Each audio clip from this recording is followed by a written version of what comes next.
I am Swiss. I grew up in Bern, in the surroundings of Bern.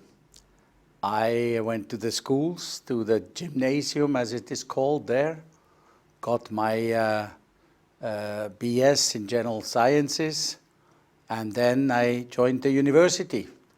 I wanted to become a physician. So I enrolled in medical studies, took my first 2 exams in Bern, and then I was lucky enough to be offered a semester in Vienna.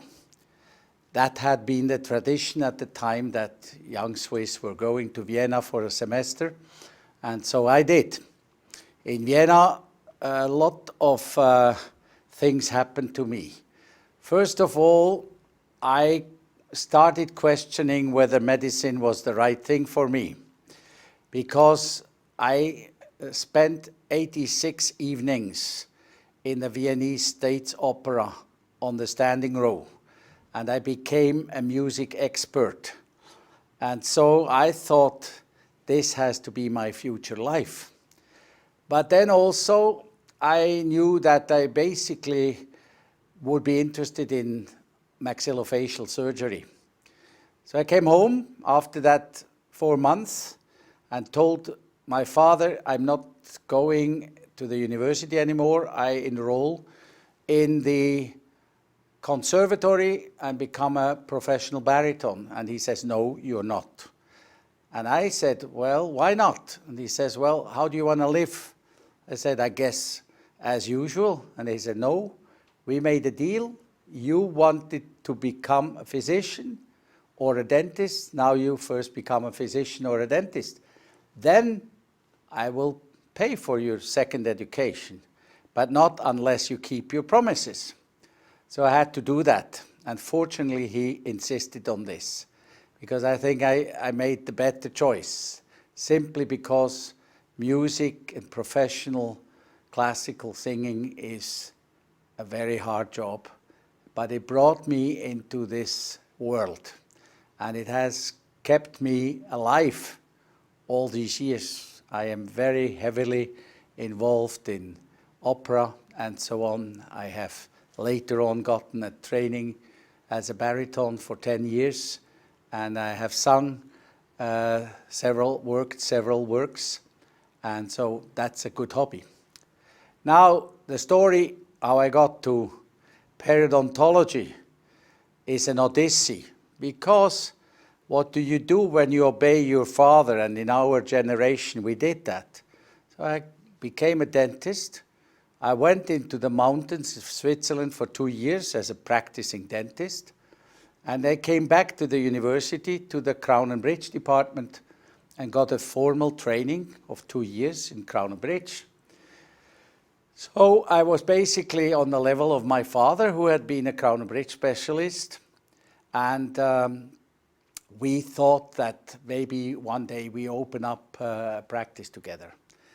Well, I had 1 year between my Crown and Bridge training and the new training in orthodontics, because I wanted to combine that with orthodontics. And that year I tried to get some other education. At the same time, I got married and I went on honeymoon to Aarhus, Denmark, and I met Harald Løe. And I met Harald Løe's department, and I all of a sudden realized there was a big lacuna in my knowledge, the knowledge of periodontology. I had no idea what that meant. And I was very much excited with this biologically oriented discipline. I went home after the honeymoon, wrote a letter to Denmark, could I get a job? I didn't get an answer for 4 months. After 4 months, I get an answer where Harald Løe offered me a stay if I provided my own funds. And my own funds finally came from the Swiss National Foundation for Scientific Research as a training grant. You got to be lucky once in your life, and that was my luck. So I went to Denmark. I prepared that also a year ahead by learning Danish in Switzerland. I came to Denmark and I was working as a research associate in periodontology. And I was completely taken by this subject. I got enrolled in 6 or 7 projects. After half a year, I had to go home and say farewell to the ortho department that I had waited for so long to become a grad student. And I went home and said, I'm going to stay in perio. Something happened that was completely unforeseen. My boss, Harald Löh, got the job as the director of the Dental Research Institute at the University of Michigan.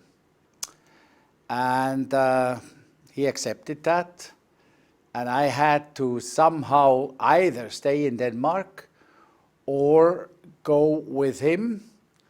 And after long discussions, I felt that the decision had already been made when I decided to stay in perio. I had to go to the States. Now there I came to another Norwegian. Like Harald Löh, the second Norwegian was 15 years older. That was Sigurd Ramfjord, one of the very famous periodontists who was of the same age as Jens Verhaug. So I had the opportunity there to go to Michigan, but as a graduate student. So I came from a lecturer status down to a graduate student. And I always say to my friends, I would not recommend the program in Michigan to my worst enemy, but to my best friend. The reason is that it was really tough. It was an 80, 90-hour week. It was enormously centered on reading, spending every minute in the library and writing papers and so on. But you learned a hell of a lot.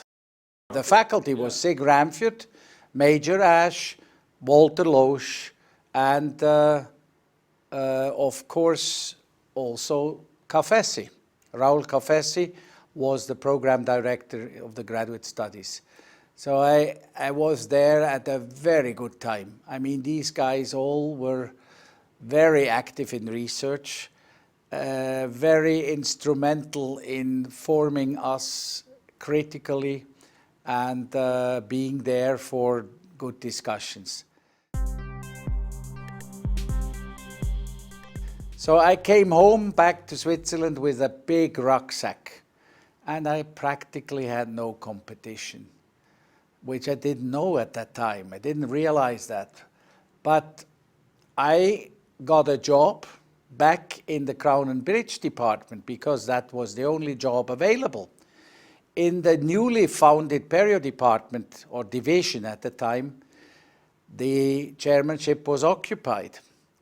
And so I saw a mission that I had to do, and that is to put Crown and Bridge prosthetics onto biological foundations, because this was the time of the occlusal freaks, as I call them. Those people who would grind down dentitions just for the heck of having a tripod or contact occlusion and stuff like that. And then, of course, they placed crown margins subgingivally 3 millimeters, and not always that precise. Needless to say that they created iatrogenic periodontitis by the ton.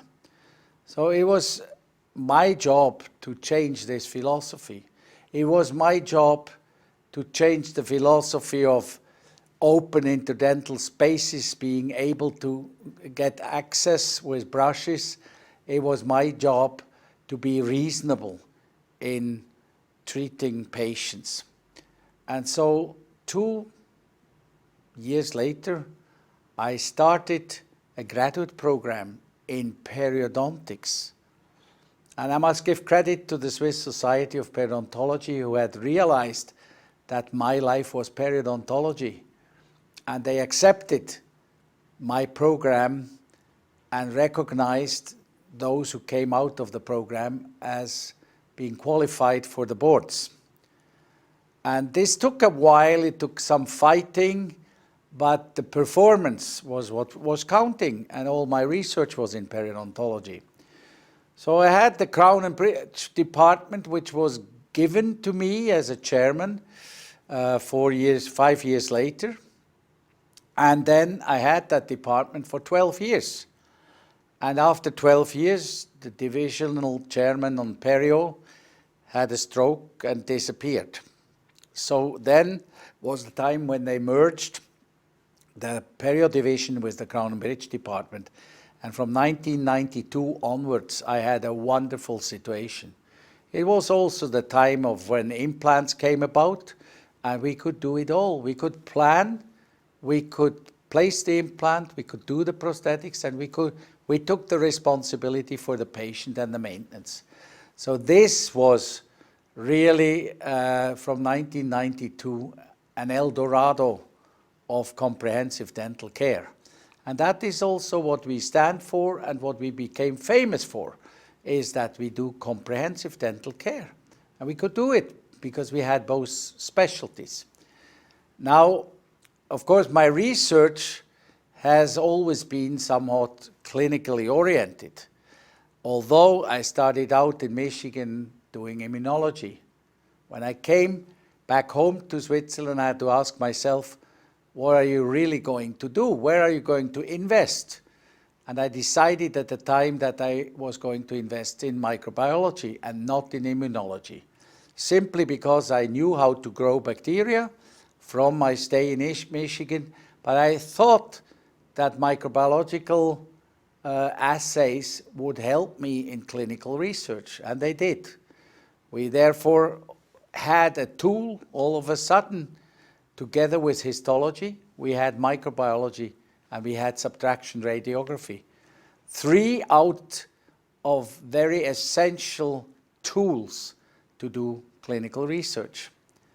So as I went on, I had almost my own little oral biology department. And what I had is a number of young people who got their specialty, but also got involved in research.